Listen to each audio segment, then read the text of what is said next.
Powered by the Inside the Birds podcast. Now, live from inside the Matt Black Kia Studios. This is Football at 4. Football at 4 is powered by the Inside the Birds podcast, and it is brought to you by Prop Swap, where America buys and sells sports bets.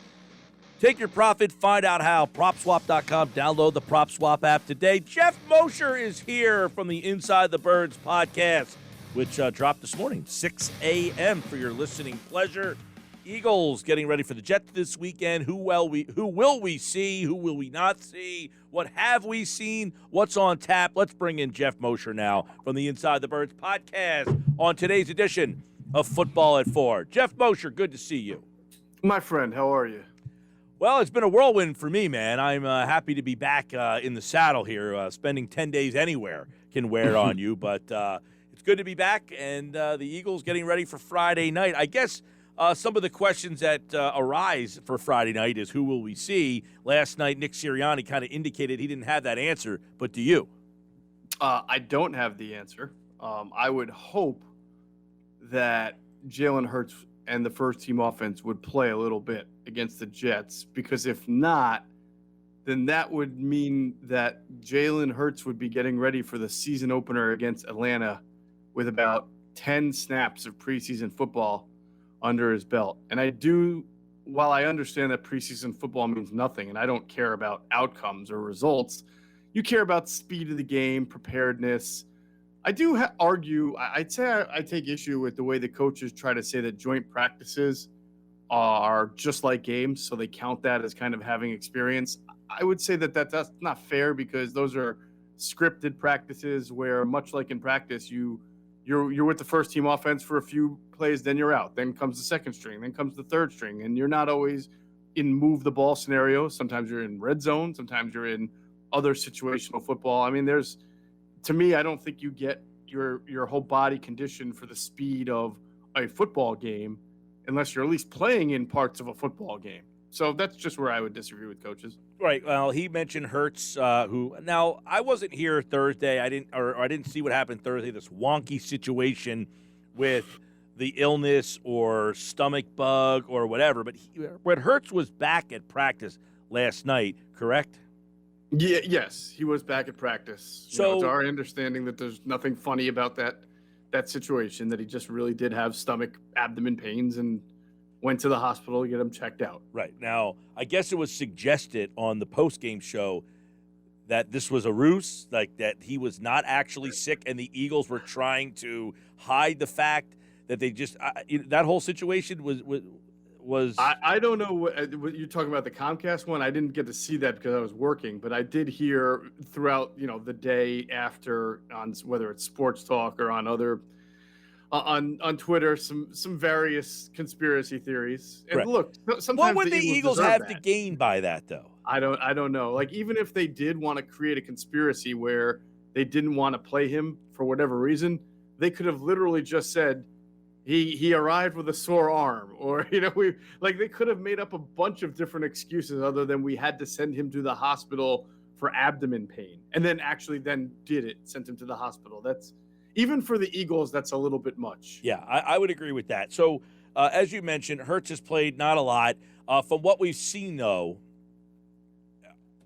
you want to see him play more, but are you comfortable saying that, hey, this guy is the unquestioned starter and has improved from what we saw last year? Oh, absolutely. He's the unquestioned starter. He's certainly, I think after the first 2 weeks of camp, that was described to me as average, uneven, good days, bad days, things like that. He had a very nice performance there, albeit brief, against the Steelers, and he's been good in practices. I was told he's performed well in the joint practices against New England. We didn't get to see him into a game. So I think, the arrow's trending up. You would like to me personally, like to see him play, a quarter against the Jets or a couple more series. But with what we have to operate and what we have to go with, he has done a nice job for the last 2 weeks in practice. And yes, he's unquestionably the starter for this football team. Well, if anybody was questioning it, the results from Flacco and Mullins certainly solidify that, I would imagine. Now, let me ask you about the wide receiver room. And after 2 games, do we have a better view of who may be in the room and who might be in trouble? I think after what we've seen from the first day of camp till now, there's a pretty good reason to be concerned about the overall depth at this position. I mean, you've got 4 guys right now who you can say have made the 53. You've got Devontae Smith, you have Jalen Reagor, then Quez Watkins has etched himself onto the 53 with his play, and Greg Ward. Now, Greg Ward didn't play a whole lot in that game. He did some punt returns, but I tend to think that's because they know what they have in Greg Ward. He's been around long enough now. They wanted to see Quez Watkins as kind of a number 3/slot wide receiver. If you notice, that's where he got most of his reps in that game against the Patriots. But I thought it was very telling, Mike, that Travis Fulgham did not see a single snap until the second half of the game. And honestly, the pass offenses, as you just mentioned, were so bad in that game that it was really hard to get an evaluation from him from that standpoint. He was out there, but nobody caught passes. Him and J.J. Arcega-Whiteside were out there pretty much all second half. Right. And nobody could do anything because the offense was that bad. But this is a guy, Fulgham, who showed up to camp with basically a great opportunity with the size that he has and the skill set that he showed, especially in those 4 games. They don't really have another receiver like him with that kind of size and ability. And he had to come focused and ready to go and rise to the occasion. And as camp went on, he started to fall down the totem pole. You saw Quez Watkins going up the totem pole.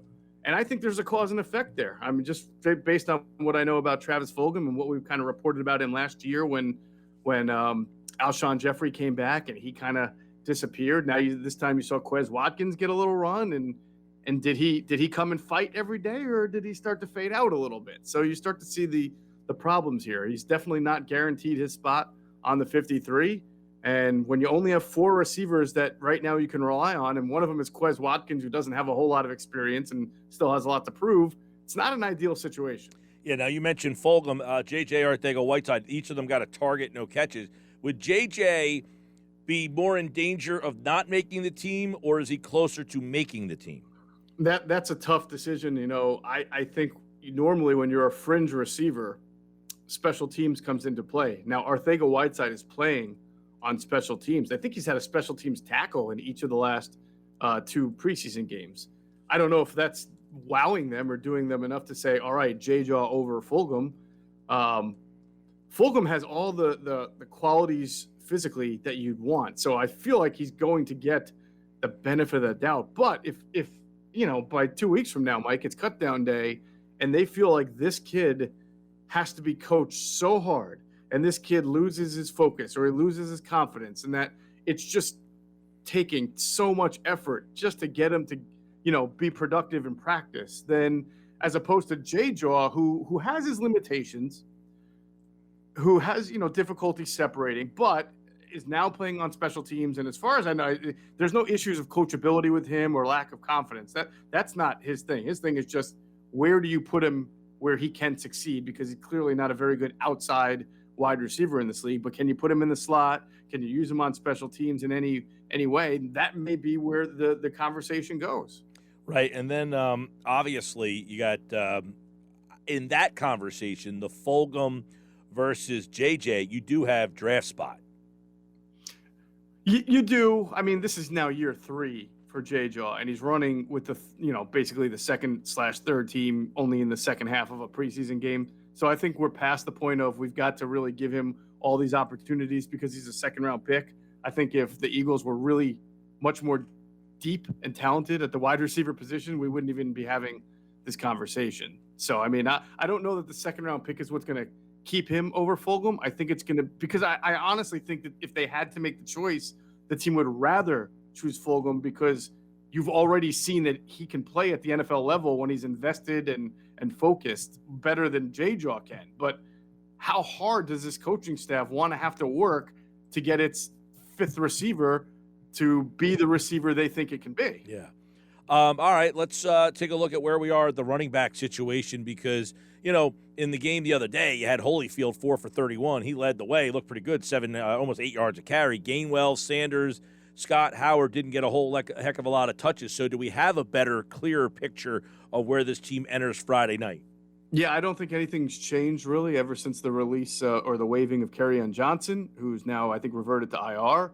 He was not claimed. You've got 4 running backs. You've got Miles Sanders. You've got Jordan Howard. You have Boston Scott and Kenneth Gainwell. And, 3 of those 4 are pretty good pass-catching running backs. And the one that's not, Jordan Howard, is a good pass-protecting running back. They all have different kind of skill sets. But I think all collectively they give you what you want. You can get speed from Miles and Kenneth Gainwell. You get pass catching from Gainwell and Boston Scott. They would like to see Miles Sanders be a better pass catcher. He's working on that. We'll see what happens. You've got that hard hitting kind of, power guy in Jordan Howard. And I think those are your 4 running backs going into the season. All right. Geoff Mosher, Football at 4 here, taking a look at what's going in the final preseason game on Friday night. Of course, you can hear it here on 97.3 ESPN. Do you take anything from what you saw from that defensive effort Thursday night and then say, hey, I want to play Jonathan Gannon, I want your defensive players out there Friday night? I think fans would love to see that because they can't witness something like that again. I think the takeaway is that, it's something that we've talked about a lot. This team is not as deep as it's been in the past. So it's very fine to say, look, the starters didn't play, so they should have gotten outclassed. Okay. But there were starters, by the way, in that game. I mean, Alex Singleton played, Eric Wilson played, Anthony Harris played, Steven Nelson played. So you got 4 guys in your back 7 that did play. All right. So I get the starting defensive line didn't play. But some of those guys then who came in and got steamrolled, you're talking about the Hassan Ridgeways and the McGills and some of the linebackers and some of the safeties. Like those guys are just one injury away from becoming starters. So the idea that I keep seeing it floated out there, none of these guys are ever going to make the team or see the field. No, that's not true. That's not true. And it's not just one game, it's 2 games that they've really struggled against the run. So again, maybe they're not doing what they would typically do during the season. And of course, the starting defensive line did not play. But I think that it's fair when you see that both teams they've played in the preseason ran the ball more than they had total plays. That's a little bit of a concern. Yeah, I mean, I know that, as you mentioned, they didn't play a lot of guys. But, Sirianni was asked, I guess, whenever he spoke, I guess it was last night, that, hey, would you like to emphasize him being a little bit more physical and changing the way that he's calling defense? It seems that he's calling a very vanilla defense so far. I thought Jonathan Gannon called it vanilla defense in the first game. In the second game, it's still vanilla, yes, as far as their big, their 2 deep coverages, no crazy blitzes. But in the first quarter, you saw them take Genard Avery and play him as an on-the-ball Sam up close at the line of scrimmage, shooting the gaps, which was different from the first game. And then I also saw more twisting and stunting from the defensive line here in the second game. So it is correct to say it's a pretty relaxed, kind of soft defense. But they got no pass rush from the front 4 from guys that you were hoping to see some pass rush from, whether it was Teron Jackson, whether it was Milton Williams. I thought actually did give you a little bit of pass rush, but not much from the interior. And so that gave the quarterbacks all the time in the world to throw the ball. So as well as New England ran the ball, Mike, there were a couple of third downs they had to convert, and they were able to be converted easily because Cam Newton and Mac Jones really didn't see a whole lot of pressure. Hey, Geoff, what's the tight end room look like now with Kroom and Jackson, that situation? Yeah, pretty thin, right? I mean, so as of today, as of now, Zach Ertz still on the team. Interesting that he still yet has not spoken to the media. So there's Zach Ertz, Dallas Goedert.